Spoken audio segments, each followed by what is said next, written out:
final war. So let us begin anew, remembering on both sides that civility is not a sign of weakness, and sincerity is always subject to proof.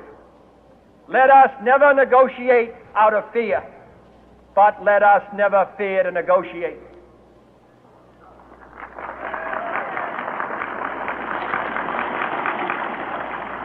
Let both sides explore what problems unite us, instead of belaboring those problems which divide us. Let both sides, for the first time, formulate serious and precise proposals for the inspection and control of arms, and bring the absolute power to destroy other nations under the absolute control of all nations.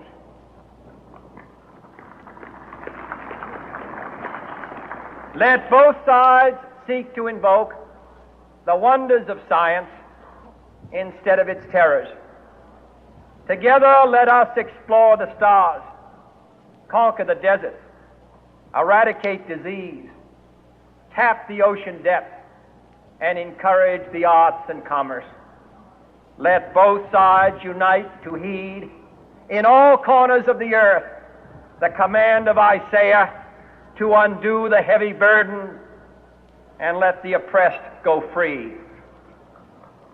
And if a beachhead of cooperation may push back the jungle of suspicion, let both sides join in creating a new endeavor, not a new balance of power, but a new world of law, where the strong are just and the weak secure and the peace preserved. All this will not be finished in the first 100 days, nor will it be finished in the first 1,000 days, nor in the life of this administration, nor even perhaps in our lifetime on this planet. But let us begin.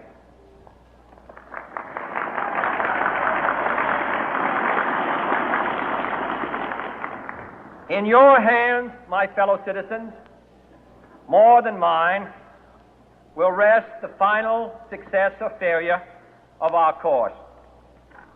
Since this country was founded, each generation of Americans has been summoned to give testimony to its national loyalty.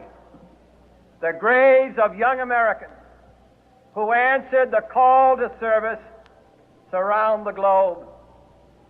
Now the trumpet summons us again, not as a call to bear arms, though arms we need, not as a call to battle, though in battle we are, but a call to bear the burden of a long twilight struggle, year in and year out, rejoicing in hope, patient in tribulation, a struggle against the common enemies of man, tyranny, poverty, disease, and war itself. Can we forge against these enemies a grand and global alliance, north and south, east and west, that can assure a more fruitful life for all mankind? Will you join in that historic effort?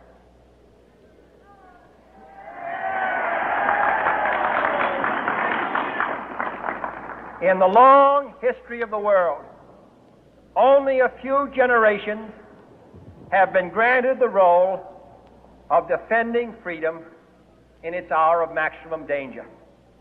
I do not shrink from this responsibility. I welcome it.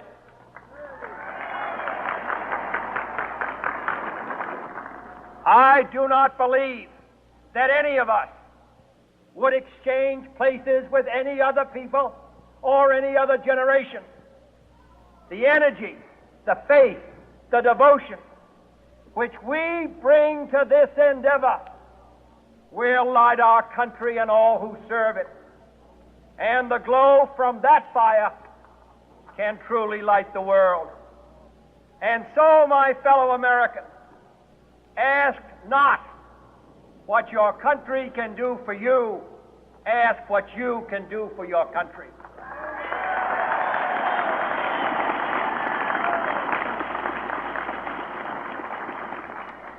My fellow citizens of the world, ask not what America will do for you, but what together we can do for the freedom of man.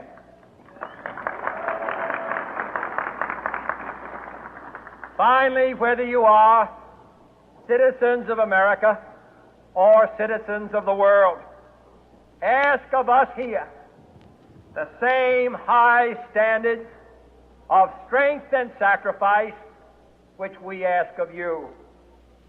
With a good conscience, our only sure reward, with history the final judge of our deeds, let us go forth to lead the land we love, asking His blessing and His help, but knowing that here on earth, God's work must truly be our own.